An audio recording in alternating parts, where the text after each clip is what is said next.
ಉತ್ಖನನದ ಸ್ಥಳದಲ್ಲಿ ಇವತ್ತು ಪುರಾತನ ಅವಶೇಷಗಳು ಪತ್ತೆಯಾಗಿದೆ ಅಂತ ಹೇಳಲಾಗ್ತಾ ಇದೆ. ಇನ್ನು ನಿನ್ನೆ 10 ಮೀಟರ್ ಮಾರ್ಕ್ ಮಾಡಿದ್ರು, 10x10 ಮಾರ್ಕ್ ಮಾಡಿ ಅಲ್ಲಿ ಅಗೆಯೋದಕ್ಕೆ ಆರಂಭ ಮಾಡಿದ್ರು. ಆ ಸಂದರ್ಭದಲ್ಲಿ 1.5 ಅಡಿ ಅಗಿತಾ ಇದ್ದ ಹಾಗೇನೆ ಶಿವಲಿಂಗ ಪತ್ತೆಯಾಗಿದೆ.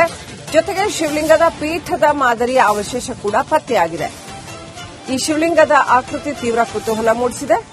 ಲಕ್ಕುಂಡಿಯಿಂದ ರಿಪಬ್ಲಿಕ್ ಕನ್ನಡ ಗ್ರೌಂಡ್ ರಿಪೋರ್ಟ್ ಮಾಡ್ತಾ ಇದೆ. ಲಕ್ಕುಂಡಿಯ ಭೂಗರ್ಭದಲ್ಲಿ ಏನೆಲ್ಲ ಅಡಗಿದೆ, ಕೆಳಗಡೆ ಹಾಗಾದ್ರೆ ಇನ್ನೂ ದೇವಾಲಯಗಳೇ ಅಡಗಿದೆಯಾ, ಏನೆಲ್ಲ ಇದೆ ಅನ್ನುವಂಥದ್ದು ಸಾಕಷ್ಟು ಕುತೂಹಲಕ್ಕೆ ಕಾರಣವಾಗಿದೆ.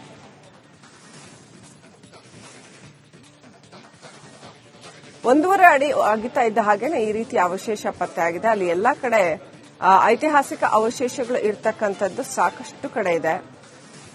ನಿನ್ನೆ ಅಗೆಯೋದಕ್ಕೆ ಆರಂಭ ಮಾಡಿದ್ರು. ಇದೀಗ 1.5 ಅಡಿ ಅಗಿತಾ ಇದ್ದ ಹಾಗೆ ನಿನ್ನೆ ಸಿಕ್ಕಿರ್ತಕ್ಕಂಥ ಅವಶೇಷಗಳಿದ್ದು ಇನ್ನು ಏನೆಲ್ಲ ಅವಶೇಷಗಳು ಬರುತ್ತೆ, ಲಕ್ಕುಂಡಿಯ ಕಥೆ ಏನೆಲ್ಲ ಇದೆ ಅನ್ನುವಂಥದ್ದು ನಿಜಕ್ಕೂ ಕುತೂಹಲ ಕೆರಳಿಸಿದೆ.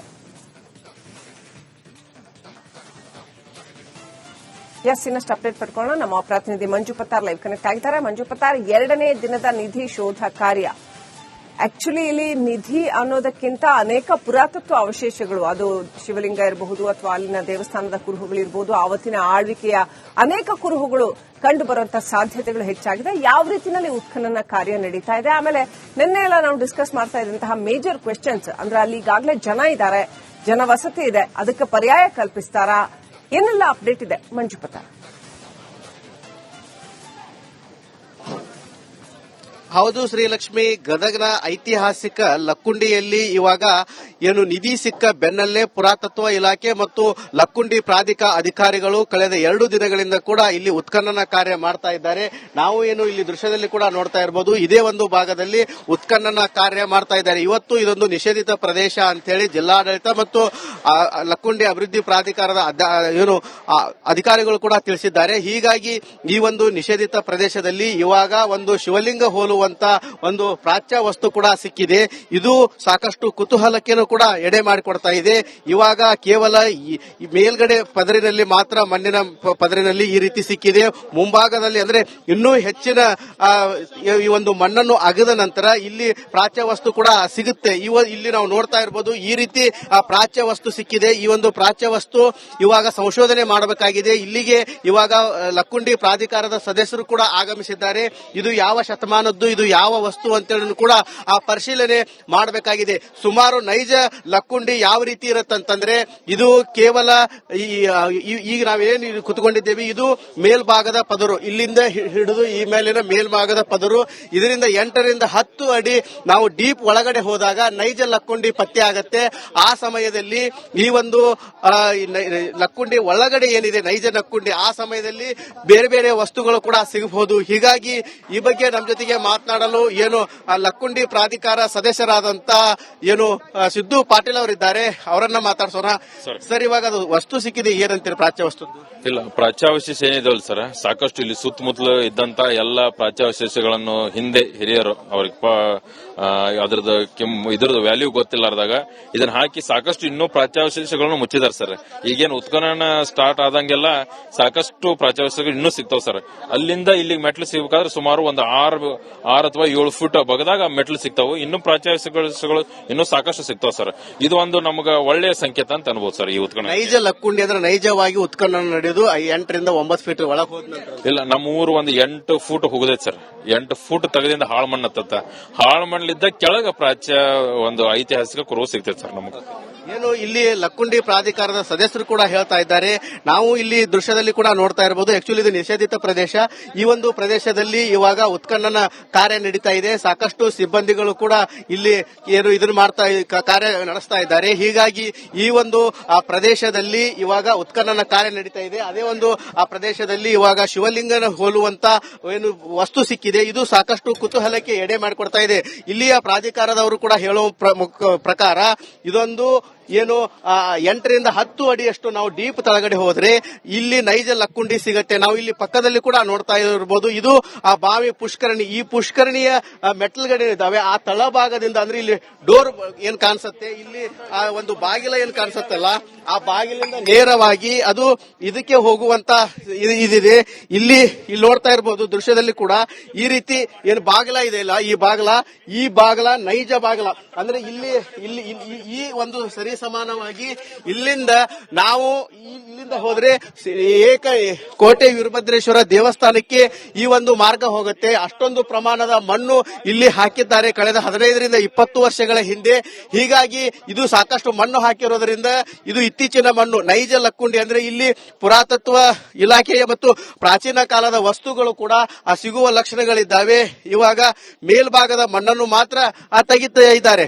ಹೆಚ್ಚಿನ ಉತ್ಖನನ ಅಂದ್ರೆ ಸುಮಾರು 8ರಿಂದ 10 ಅಡಿಯಷ್ಟು ಅಗದ ನಂತರ ಇಲ್ಲಿ ಸಾಕಷ್ಟು ಪುರಾತನ ವಸ್ತುಗಳು ಕೂಡ ಸಿಗುವ ಲಕ್ಷಣಗಳು ಕೂಡ ಗೋಚರವಾಗ್ತಾ ಇದ್ದಾವೆ. ಇವಾಗ ಸಿಕ್ಕಂತ ಪ್ರಾಚ್ಯ ವಸ್ತು ಸಾಕಷ್ಟು ಕುತೂಹಲಕ್ಕೆ ಎಡೆ ಮಾಡಿಕೊಡ್ತಾ ಇದೆ. ಈ ಬಗ್ಗೆ ಕೇಂದ್ರ ಪುರಾತತ್ವ ಇಲಾಖೆ ಮತ್ತು ರಾಜ್ಯ ಪುರಾತತ್ವ ಇಲಾಖೆ ಅಧಿಕಾರಿಗಳೇ ಸ್ಪಷ್ಟನೆ ಕೊಡಬೇಕಾಗಿದೆ. ಶ್ರೀಲಕ್ಷ್ಮಿ. ಮಂಜುಪತ್ತಾರ್, ಇನ್ನು ಅಲ್ಲಿ ಜನ ಏನ್ ಹೇಳ್ತಾರ, ಅವ್ರಿಗೇನಾದ್ರೂ ಕ್ಲಾರಿಟಿ ಸಿಕ್ಕಿದ್ಯಾ? ಅವ್ರನ್ನ ಸ್ಥಳಾಂತರ ಮಾಡ್ತಾರಾ ಅಥವಾ ಅಲ್ಲೇನಾದ್ರೂ ಬೇರೆ ಕಡೆ ಶಿಫ್ಟ್ ಮಾಡ್ತಾರಾ ಅಥವಾ ಆ ಮನೆಗಳನ್ನ ಮುಟ್ಟದೆ ಹಾಗೇನೆ ಏನಾದ್ರೂ ಈ ಪುರಾತತ್ವ ಸಂಶೋಧನೆಯ ಬೇರೆ ವಿಧಾನಗಳ ಮೂಲಕ ಆಗಿತ್ತಾರಾ ಅನ್ನೋಂಥದ್ದು ಒಂದು.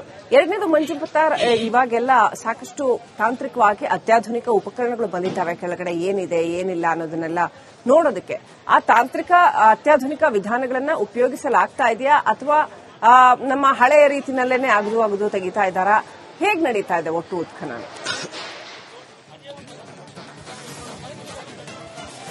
ಹೌದು ಶ್ರೀಲಕ್ಷ್ಮಿ, ಏನಂತಂದ್ರೆ ಇಲ್ಲಿ ಏನು ಉತ್ಖನನ ನಡೀತಾ ಇದೆ ಇದು ಕಾರ್ಮಿಕರನ್ನು ಬಳಕೆ ಮಾಡಿಕೊಂಡು ಮಾತ್ರ ಸೂಕ್ಷ್ಮವಾಗಿ ಕೆಲಸ ಮಾಡುವಂತದ್ದು. ಇವಾಗ ನಾವು ಅಧಿಕಾರಿಗಳು, ರಾಜ್ಯ ಪುರಾತತ್ವ ಇಲಾಖೆ ಅಧಿಕಾರಿಗಳು ಮಾತಾಡಿದಾಗ ಹೇಳಿದ್ರು, ಯಾವುದೇ ಯಂತ್ರಗಳ ಉಪಯೋಗ ನಾವು ಮಾಡೋದಿಲ್ಲ, ಕೇವಲ ಶಲ್ಕಿ ಗುದ್ಲಿಯಿಂದ ತೆಗೆದುಕೊಂಡು ಕೇವಲ 8ರಿಂದ 10 ಅಡಿಯಷ್ಟು ನಾವು ತೆಗೆದ ನಂತರ ಇಲ್ಲಿ ನೈಜ ಲಕ್ಕುಂಡಿ ಸಿಗತ್ತೆ. ಆ ಸಮಯದಲ್ಲಿ ನಾವು ಅದನ್ನು ಶೋಧನೆ ಮಾಡ್ತೇವೆ ಅಂತ ಹೇಳಿ. ಆದ್ರೆ ಈಗ ಬರೀ ಕೇವಲ ಕಾರ್ಮಿಕರನ್ನು ಬಳಕೆ ಮಾಡಿಕೊಂಡು ಪ್ರತಿನಿತ್ಯ 25ರಿಂದ 30 ಕಾರ್ಮಿಕರನ್ನು ಬಳಕೆ ಮಾಡ್ಕೊಂತ ಹೇಳಿದ್ರು. ಇವತ್ತು ಮೇಲ್ಗಡೆ ಭಾಗ ಅಂದ್ರೆ 8ರಿಂದ 10 ಅಡಿ ಭಾಗ ಏನಿದೆ ಇದು ಗ್ರಾಮಸ್ಥರೇ ಮಣ್ಣು ಹಾಕಿದ್ದಾರೆ. ಹೀಗಾಗಿ ಇದನ್ನು ತೆಗೆಯುವವರೆಗೂ ಕೂಡ ನಾವು ಸ್ಪೀಡ್ ಆಗಿ ವರ್ಕ್ ಮಾಡ್ತೇವೆ. ಅದಾದ ನಂತರ ಇಲ್ಲಿ ನಾವು ನೈಜ ಲಕ್ಕುಂಡಿ ಸಿಕ್ಕ ನಂತರ ಇಲ್ಲಿ ಉತ್ಖನನ ಕಾರ್ಯ ಸೀರಿಯಸ್ ಆಗಿ ನಡೆಯುತ್ತೆ. ಈವರೆಗೂ ಕೂಡ ನಾವು ಯಾವುದೇ ಯಂತ್ರೋಪಕರಣಗಳನ್ನು ಕೂಡ ಬಳಕೆ ಮಾಡಿಲ್ಲ, ಅತ್ಯಾಧುನಿಕ ವಸ್ತುಗಳನ್ನು ಕೂಡ ಬಳಕೆ ಮಾಡಿಲ್ಲ. ಈ ಹಿಂದೆ ಯಾವ ರೀತಿ ಉತ್ಖನನ ಮಾಡ್ತಾ ಇದ್ರು ಅದೇ ರೀತಿಯಲ್ಲಿ ಇಲ್ಲಿ ಉತ್ಖನನ ಕಾರ್ಯ ಮಾಡ್ತಾ ಇದ್ದಾರೆ. ಇನ್ನೊಂದು, ಈ ಒಂದು ಗ್ರಾಮವನ್ನು ಸ್ಥಳಾಂತರ ಮಾಡುವ ವಿಷಯ ಬಂತಂದ್ರೆ ಇವಾಗ ಏನು ಇಲ್ಲಿ ಉತ್ಖನನ ಮಾಡುವಂತ ಸ್ಥಳದಲ್ಲಿ ನಾವೇನಿದ್ದೇವೆ, ಈ ಉತ್ಖನನ ಮಾಡುವಂತ ಸ್ಥಳದಲ್ಲಿ ಏನಾದ್ರೂ ಸಿಕ್ಕರೆ ಮುಂದೆ ಇಲ್ಲಿ ಸುಮಾರು 16ರಿಂದ 20 ದೇವಸ್ಥಾನಗಳಿದ್ದಾವೆ. ಆ ದೇವಸ್ಥಾನಗಳ ಅಡಿಯಲ್ಲಿ ಕೂಡ ಸಾಕಷ್ಟು ಚಿನ್ನ, ನಿಧಿ, ವಜ್ರ, ವೈಡೂರ್ಯಗಳಿದ್ದಾವೆ ಅಂತ ಹೇಳಿ ಗೊತ್ತಾಗತ್ತೆ. ಅಲ್ಲಿ ಕೂಡ ನಾವು ಉತ್ಖನನ ಮಾಡ್ತೇವೆ. ಈ ಉತ್ಖನನ ಮಾಡಿದ ನಂತರ ಇಲ್ಲಿ ಬಹಳಷ್ಟು ವಸ್ತುಗಳು ಸಿಕ್ಕರೆ ಇಡೀ ಗ್ರಾಮವನ್ನು ಸ್ಥಳಾಂತರ ಮಾಡುವುದನ್ನು ಸರ್ಕಾರಕ್ಕೆ ಪ್ರಸ್ತಾವನೆ ಸಲ್ಲಿಸ್ತೇವೆ ಅಂತ ಹೇಳ್ತಾ ಇದ್ದಾರೆ. ಆದ್ರೆ ಈ ಒಂದು ಗ್ರಾಮವನ್ನು ಏಕಾಏಕಿ ಸ್ಥಳಾಂತರ ಮಾಡಲು ಆಗೋದಿಲ್ಲ. ಯಾಕಂತಂದ್ರೆ 101 ಬಾವಿ, 101 ಗುಡಿಯಲ್ಲಿ ಬಹುತೇಕವಾಗಿ 25ರಿಂದ 30 ದೇವಸ್ಥಾನಗಳಿದ್ದಾವೆ. ಈ ದೇವಸ್ಥಾನಗಳಲ್ಲಿ ಸಾಕಷ್ಟು ಸಂಪತ್ತಿದೆ ಅನ್ನೋದು. ಹಾಗಾಗಿ ಇವಾಗ ಕೋಟೆ ವೀರಭದ್ರೇಶ್ವರ ಏನು ಇದು ಆವರಣ ಇದೆ, ಈ ಆವರಣದಲ್ಲಿ ಉತ್ಖನನ ನಡೀತಾ ಇದೆ. ಇಲ್ಲಿ ಏನಾದರೂ ಸಿಕ್ಕರೆ ಮುಂದಿನ ದಿನಗಳಲ್ಲಿ ಸರ್ಕಾರಕ್ಕೆ ಮತ್ತೊಂದು ಪ್ರಸ್ತಾವನೆ ಸಲ್ಲಿಸ್ತಾರೆ. ಯಾಕಂತಂದ್ರೆ ಲಕ್ಕುಂಡಿ ಅಭಿವೃದ್ಧಿ ಪ್ರಾಧಿಕಾರಕ್ಕೆ ಕೇವಲ 25 ಲಕ್ಷ ರೂಪಾಯಿ ಮಾತ್ರ ಅನುದಾನ ಬಂದಿದೆ. ಆ ಅನುದಾನದಲ್ಲಿ ಈ ಒಂದು ಏನು ಕಾಮಗಾರಿ ನಡೀತಾ ಇದೆ, ಉತ್ಖನನ ಕಾರ್ಯ ನಡೀತಾ ಇದೆ.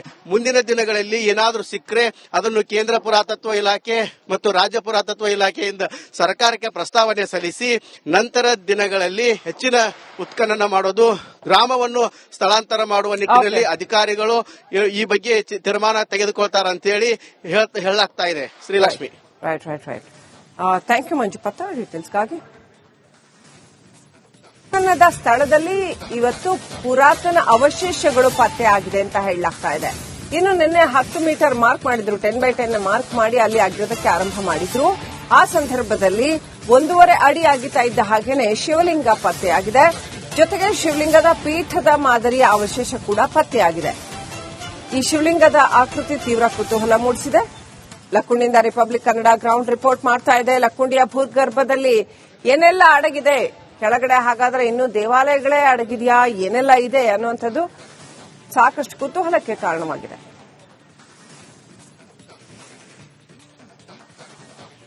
ಒಂದೂವರೆ ಅಡಿ ಅಗಿತಾ ಇದ್ದ ಹಾಗೇನೆ ಈ ರೀತಿ ಅವಶೇಷ ಪತ್ತೆಯಾಗಿದೆ. ಅಲ್ಲಿ ಎಲ್ಲಾ ಕಡೆ ಐತಿಹಾಸಿಕ ಅವಶೇಷಗಳು ಇರ್ತಕ್ಕಂಥದ್ದು ಸಾಕಷ್ಟು ಕಡೆ ಇದೆ. ನಿನ್ನೆ ಅಗಿಯೋದಕ್ಕೆ ಆರಂಭ ಮಾಡಿದ್ರು. ಇದೀಗ ಒಂದೂವರೆ ಅಡಿ ಅಗಿತಾ ಇದ್ದ ಹಾಗೆ ನಿನ್ನೆ ಸಿಕ್ಕಿರ್ತಕ್ಕಂಥ ಅವಶೇಷಗಳಿದ್ದು ಇನ್ನು ಏನೆಲ್ಲ ಅವಶೇಷಗಳು ಬರುತ್ತೆ, ಲಕ್ಕುಂಡಿಯ ಕಥೆ ಏನೆಲ್ಲ ಇದೆ ಅನ್ನುವಂಥದ್ದು ನಿಜಕ್ಕೂ ಕುತೂಹಲ ಕೆರಳಿಸಿದೆ. ಇನ್ನಷ್ಟು ಅಪ್ಡೇಟ್ ಪಡ್ಕೊಳ್ಳೋಣ. ನಮ್ಮ ಪ್ರತಿನಿಧಿ ಮಂಜು ಪತ್ತಾರ್ ಲೈವ್ ಕನೆಕ್ಟ್ ಆಗಿದ್ದಾರೆ. ಮಂಜು ಪತ್ತಾರ್, 2ನೇ ದಿನದ ನಿಧಿ ಶೋಧ ಕಾರ್ಯ. ಆಕ್ಚುಲಿ ಇಲ್ಲಿ ನಿಧಿ ಅನ್ನೋದಕ್ಕಿಂತ ಅನೇಕ ಪುರಾತತ್ವ ಅವಶೇಷಗಳು, ಅದು ಶಿವಲಿಂಗ ಇರಬಹುದು ಅಥವಾ ಅಲ್ಲಿನ ದೇವಸ್ಥಾನದ ಕುರುಹುಗಳಿರಬಹುದು, ಆವತ್ತಿನ ಆಳ್ವಿಕೆಯ ಅನೇಕ ಕುರುಹುಗಳು ಕಂಡು ಬರುವಂತಹ ಸಾಧ್ಯತೆಗಳು ಹೆಚ್ಚಾಗಿದೆ. ಯಾವ ರೀತಿಯಲ್ಲಿ ಉತ್ಖನನ ಕಾರ್ಯ ನಡೀತಾ ಇದೆ, ಆಮೇಲೆ ನಿನ್ನೆ ಎಲ್ಲ ನಾವು ಡಿಸ್ಕಸ್ ಮಾಡ್ತಾ ಇದ್ದಂತಹ ಮೇಜರ್ ಕ್ವೆಶ್ಚನ್ಸ್ ಅಂದ್ರೆ ಅಲ್ಲಿ ಈಗಾಗಲೇ ಜನ ಇದ್ದಾರೆ, ಜನವಸತಿ ಇದೆ, ಅದಕ್ಕೆ ಪರ್ಯಾಯ ಕಲ್ಪಿಸ್ತಾರಾ, ಏನೆಲ್ಲ ಅಪ್ಡೇಟ್ ಇದೆ ಮಂಜು ಪತ್ತಾರ್? ಹೌದು ಶ್ರೀಲಕ್ಷ್ಮಿ, ಗದಗನ ಐತಿಹಾಸಿಕ ಲಕ್ಕುಂಡಿಯಲ್ಲಿ ಇವಾಗ ಏನು ನಿಧಿ ಸಿಕ್ಕ ಬೆನ್ನಲ್ಲೇ ಪುರಾತತ್ವ ಇಲಾಖೆ ಮತ್ತು ಲಕ್ಕುಂಡಿ ಪ್ರಾಧಿಕಾರ ಅಧಿಕಾರಿಗಳು ಕಳೆದ 2 ದಿನಗಳಿಂದ ಕೂಡ ಇಲ್ಲಿ ಉತ್ಖನನ ಕಾರ್ಯ ಮಾಡ್ತಾ ಇದ್ದಾರೆ. ನಾವು ಏನು ಇಲ್ಲಿ ದೃಶ್ಯದಲ್ಲಿ ಕೂಡ ನೋಡ್ತಾ ಇರಬಹುದು, ಇದೇ ಒಂದು ಭಾಗದಲ್ಲಿ ಉತ್ಖನನ ಕಾರ್ಯ ಮಾಡ್ತಾ ಇದ್ದಾರೆ. ಇವತ್ತು ಇದೊಂದು ನಿಷೇಧಿತ ಪ್ರದೇಶ ಅಂತ ಹೇಳಿ ಜಿಲ್ಲಾಡಳಿತ ಮತ್ತು ಲಕ್ಕುಂಡಿ ಅಭಿವೃದ್ಧಿ ಪ್ರಾಧಿಕಾರದ ಅಧಿಕಾರಿಗಳು ಕೂಡ ತಿಳಿಸಿದ್ದಾರೆ. ಹೀಗಾಗಿ ಈ ಒಂದು ನಿಷೇಧಿತ ಪ್ರದೇಶದಲ್ಲಿ ಇವಾಗ ಒಂದು ಶಿವಲಿಂಗ ಹೋಲುವಂತ ಒಂದು ಪ್ರಾಚ್ಯ ವಸ್ತು ಕೂಡ ಸಿಕ್ಕಿದೆ. ಇದು ಸಾಕಷ್ಟು ಕುತೂಹಲಕ್ಕೇನು ಕೂಡ ಎಡೆ ಮಾಡಿಕೊಡ್ತಾ ಇದೆ. ಇವಾಗ ಕೇವಲ ಮೇಲ್ಗಡೆ ಪದರಿನಲ್ಲಿ ಮಾತ್ರ, ಮಣ್ಣಿನ ಪದರಿನಲ್ಲಿ ಈ ರೀತಿ ಸಿಕ್ಕಿದೆ. ಮುಂಭಾಗದಲ್ಲಿ ಅಂದ್ರೆ ಇನ್ನೂ ಹೆಚ್ಚಿನ ಈ ಒಂದು ಮಣ್ಣನ್ನು ಅಗದ ನಂತರ ಇಲ್ಲಿ ಪ್ರಾಚ್ಯ ವಸ್ತು ಕೂಡ ಸಿಗುತ್ತೆ. ಇಲ್ಲಿ ನಾವು ನೋಡ್ತಾ ಇರಬಹುದು, ಈ ರೀತಿ ಪ್ರಾಚ್ಯ ವಸ್ತು ಸಿಕ್ಕಿದೆ. ಈ ಒಂದು ಪ್ರಾಚ್ಯ ವಸ್ತು ಇವಾಗ ಸಂಶೋಧನೆ ಮಾಡಬೇಕಾಗಿದೆ. ಇಲ್ಲಿಗೆ ಇವಾಗ ಲಕ್ಕುಂಡಿ ಪ್ರಾಧಿಕಾರದ ಸದಸ್ಯರು ಕೂಡ ಆಗಮಿಸಿದ್ದಾರೆ. ಇದು ಯಾವ ಶತಮಾನದ್ದು, ಇದು ಯಾವ ವಸ್ತು ಅಂತೇಳಿ ಕೂಡ ಆ ಪರಿಶೀಲನೆ ಮಾಡಬೇಕಾಗಿದೆ. ಸುಮಾರು ನೈಜ ಲಕ್ಕುಂಡಿ ಯಾವ ರೀತಿ ಇರುತ್ತಂತಂದ್ರೆ, ಇದು ಕೇವಲ ಈಗ ನಾವೇನು ಕುತ್ಕೊಂಡಿದ್ದೇವೆ, ಇದು ಮೇಲ್ಭಾಗದ ಪದರು, ಇಲ್ಲಿಂದ ಹಿಡಿದು ಈ ಮೇಲಿನ ಮೇಲ್ಭಾಗದ ಪದರು, ಇದರಿಂದ 8 ರಿಂದ 10 ಅಡಿ ನಾವು ಡೀಪ್ ಒಳಗಡೆ ಹೋದಾಗ ನೈಜ ಲಕ್ಕುಂಡಿ ಪತ್ತೆ ಆಗತ್ತೆ. ಆ ಸಮಯದಲ್ಲಿ ಈ ಒಂದು ಲಕ್ಕುಂಡಿ ಒಳಗಡೆ ಏನಿದೆ ನೈಜ ಲಕ್ಕುಂಡಿ, ಆ ಸಮಯದಲ್ಲಿ ಬೇರೆ ಬೇರೆ ವಸ್ತುಗಳು ಕೂಡ ಸಿಗಬಹುದು. ಹೀಗಾಗಿ ಈ ಬಗ್ಗೆ ನಮ್ಮ ಜೊತೆಗೆ ಮಾತನಾಡಲು ಏನು ಲಕ್ಕುಂಡಿ ಪ್ರಾಧಿಕಾರ ಸದಸ್ಯರಾದಂತ ಏನು ಸಿದ್ದು ಪಾಟೀಲ್ ಅವರಿದ್ದಾರೆ, ಅವರನ್ನ ಮಾತಾಡ್ಸೋಣ. ಸರ್, ಇವಾಗ ಅದು ವಸ್ತು ಸಿಕ್ಕಿದೆ, ಏನಂತೀರಿ ಪ್ರಾಚ್ಯ ವಸ್ತು? ಇಲ್ಲ, ಪ್ರಾಚ್ಯಾವಶೇಷ ಏನಿದಾವಲ್ಲ ಸರ್, ಸಾಕಷ್ಟು ಇಲ್ಲಿ ಸುತ್ತಮುತ್ತಲು ಇದ್ದಂತ ಎಲ್ಲ ಪ್ರಾಚ್ಯಾವಶೇಷಗಳನ್ನು ಹಿಂದೆ ಹಿರಿಯರು ಅವ್ರಿಗೆ ಇದ್ರದ್ದು ವ್ಯಾಲ್ಯೂ ಗೊತ್ತಿಲ್ಲಾರ್ದಾಗ ಇದನ್ನ ಹಾಕಿ ಸಾಕಷ್ಟು ಇನ್ನೂ ಪ್ರಾಚ್ಯಾವಶೇಷಗಳನ್ನು ಮುಚ್ಚಿದಾರೆ ಸರ್. ಈಗೇನು ಉತ್ಖನನ ಸ್ಟಾರ್ಟ್ ಆದಂಗೆಲ್ಲ ಸಾಕಷ್ಟು ಪ್ರಾಚ್ಯಾವಶೇಷಗಳು ಇನ್ನೂ ಸಿಗ್ತಾವ್ ಸರ್. ಅಲ್ಲಿಂದ ಇಲ್ಲಿಗೆ ಮೆಟ್ಲು ಸಿಗಬೇಕಾದ್ರೆ ಸುಮಾರು ಒಂದು 6 ಅಥವಾ 7 ಫುಟ್ ಬಗದಾಗ ಮೆಟ್ಲು ಸಿಗ್ತಾವು. ಇನ್ನೂ ಪ್ರಾಚ್ಯಾವಶೇಷಗಳು ಇನ್ನೂ ಸಾಕಷ್ಟು ಸಿಗ್ತಾವ ಸರ್. ಇದು ಒಂದು ನಮ್ಗೆ ಒಳ್ಳೆಯ ಸಂಕೇತ ಅಂತ ಅನ್ಬೋದು ಸರ್. ಈ ಉತ್ಖನನ ನೈಜ ಲಕ್ಕುಂಡಿ ಅಂದ್ರೆ ನೈಜವಾಗಿ ಉತ್ಖನನ ನಡೆಯೋದು 8 ರಿಂದ 9 ಫೀಟ್ ಒಳಗೆ ಹೋದ ಇಲ್ಲ, ನಮ್ಮ ಊರು ಒಂದು 8 ಫೂಟ್ ಹೋಗದೈತೆ ಸರ್. 8 ಫೂಟ್ ತೆಗೆದಿಂದ ಹಾಳು ಮಣ್ಣು ಹತ್ತ, ಹಾಳು ಮಣ್ಣಲ್ಲಿದ್ದ ಕೆಳಗ ಪ್ರಾಚ್ಯ ಒಂದು ಐತಿಹಾಸಿಕ ಕುರುಹು ಸಿಗ್ತೈತೆ ಸರ್ ನಮಗೆ. ಏನು ಇಲ್ಲಿ ಲಕ್ಕುಂಡಿ ಪ್ರಾಧಿಕಾರದ ಸದಸ್ಯರು ಕೂಡ ಹೇಳ್ತಾ ಇದ್ದಾರೆ. ನಾವು ಇಲ್ಲಿ ದೃಶ್ಯದಲ್ಲಿ ಕೂಡ ನೋಡ್ತಾ ಇರಬಹುದು, ಆಕ್ಚುಲಿ ಇದು ನಿಷೇಧಿತ ಪ್ರದೇಶ. ಈ ಒಂದು ಪ್ರದೇಶದಲ್ಲಿ ಇವಾಗ ಉತ್ಖನನ ಕಾರ್ಯ ನಡೀತಾ ಇದೆ. ಸಾಕಷ್ಟು ಸಿಬ್ಬಂದಿಗಳು ಕೂಡ ಇಲ್ಲಿ ಏನು ಇದನ್ನು ಕಾರ್ಯ ನಡೆಸ್ತಾ ಇದ್ದಾರೆ. ಹೀಗಾಗಿ ಈ ಒಂದು ಪ್ರದೇಶದಲ್ಲಿ ಇವಾಗ ಉತ್ಖನನ ಕಾರ್ಯ ನಡೀತಾ ಇದೆ. ಅದೇ ಒಂದು ಆ ಪ್ರದೇಶದಲ್ಲಿ ಇವಾಗ ಶಿವಲಿಂಗನ ಹೋಲುವಂತ ಏನು ವಸ್ತು ಸಿಕ್ಕಿದೆ. ಇದು ಸಾಕಷ್ಟು ಕುತೂಹಲಕ್ಕೆ ಎಡೆ ಮಾಡಿಕೊಡ್ತಾ ಇದೆ. ಇಲ್ಲಿಯ ಪ್ರಾಧಿಕಾರದವರು ಕೂಡ ಹೇಳುವ ಪ್ರಕಾರ ಇದೊಂದು ಏನು 8 ರಿಂದ 10 ಅಡಿಯಷ್ಟು ನಾವು ಡೀಪ್ ತಳಗಡೆ ಹೋದ್ರೆ ಇಲ್ಲಿ ನೈಜ ಲಕ್ಕುಂಡಿ ಸಿಗತ್ತೆ. ನಾವು ಇಲ್ಲಿ ಪಕ್ಕದಲ್ಲಿ ಕೂಡ ನೋಡ್ತಾ ಇರಬಹುದು, ಇದು ಆ ಬಾವಿ ಪುಷ್ಕರಣಿ. ಈ ಪುಷ್ಕರಣಿಯ ಮೆಟ್ಲುಗಡೆ ಇದಾವೆ. ಆ ತಳಭಾಗದಿಂದ ಅಂದ್ರೆ ಇಲ್ಲಿ ಡೋರ್ ಏನ್ ಕಾಣಿಸುತ್ತೆ, ಇಲ್ಲಿ ಆ ಒಂದು ಬಾಗಿಲ ಏನ್ ಕಾಣಿಸುತ್ತಲ್ಲ, ಆ ಬಾಗಿಲಿಂದ ನೇರವಾಗಿ ಅದು ಇದಕ್ಕೆ ಹೋಗುವಂತ ಇದಿದೆ. ಇಲ್ಲಿ ನೋಡ್ತಾ ಇರಬಹುದು ದೃಶ್ಯದಲ್ಲಿ ಕೂಡ ಈ ರೀತಿ ಏನು ಬಾಗಿಲ ಇದೆ ಇಲ್ಲ, ಈ ಬಾಗಿಲ ನೈಜ ಬಾಗಿಲ.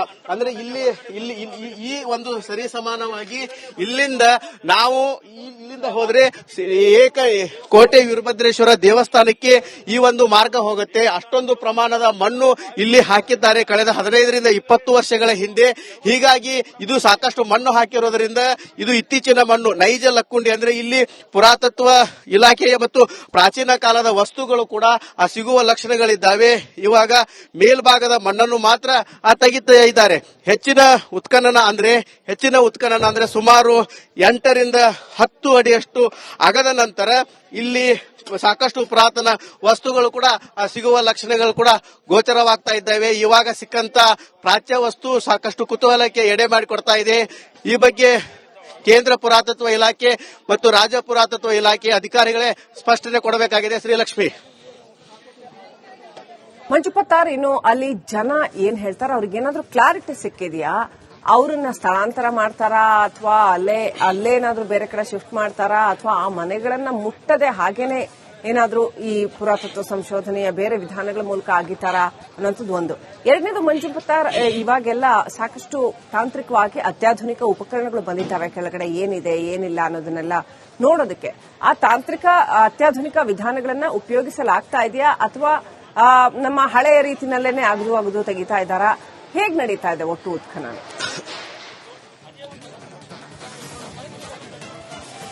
ಹೌದು ಶ್ರೀಲಕ್ಷ್ಮಿ, ಏನಂತಂದ್ರೆ ಇಲ್ಲಿ ಏನು ಉತ್ಖನನ ನಡೀತಾ ಇದೆ ಇದು ಕಾರ್ಮಿಕರನ್ನು ಬಳಕೆ ಮಾಡಿಕೊಂಡು ಮಾತ್ರ ಸೂಕ್ಷ್ಮವಾಗಿ ಕೆಲಸ ಮಾಡುವಂತದ್ದು. ಇವಾಗ ನಾವು ಅಧಿಕಾರಿಗಳು, ರಾಜ್ಯ ಪುರಾತತ್ವ ಇಲಾಖೆ ಅಧಿಕಾರಿಗಳು ಮಾತಾಡಿದಾಗ ಹೇಳಿದ್ರು, ಯಾವುದೇ ಯಂತ್ರಗಳ ಉಪಯೋಗ ನಾವು ಮಾಡೋದಿಲ್ಲ, ಕೇವಲ ಶಲ್ಕಿ ಗುದ್ಲಿಯಿಂದ ತೆಗೆದುಕೊಂಡು ಕೇವಲ 8ರಿಂದ 10 ಅಡಿಯಷ್ಟು ನಾವು ತೆಗೆದ ನಂತರ ಇಲ್ಲಿ ನೈಜ ಲಕ್ಕುಂಡಿ ಸಿಗತ್ತೆ. ಆ ಸಮಯದಲ್ಲಿ ನಾವು ಅದನ್ನು ಶೋಧನೆ ಮಾಡ್ತೇವೆ ಅಂತ ಹೇಳಿ. ಆದ್ರೆ ಈಗ ಬರೀ ಕೇವಲ ಕಾರ್ಮಿಕರನ್ನು ಬಳಕೆ ಮಾಡಿಕೊಂಡು ಪ್ರತಿನಿತ್ಯ 25ರಿಂದ 30 ಕಾರ್ಮಿಕರನ್ನು ಬಳಕೆ ಮಾಡ್ಕೊಂತ ಹೇಳಿದ್ರು.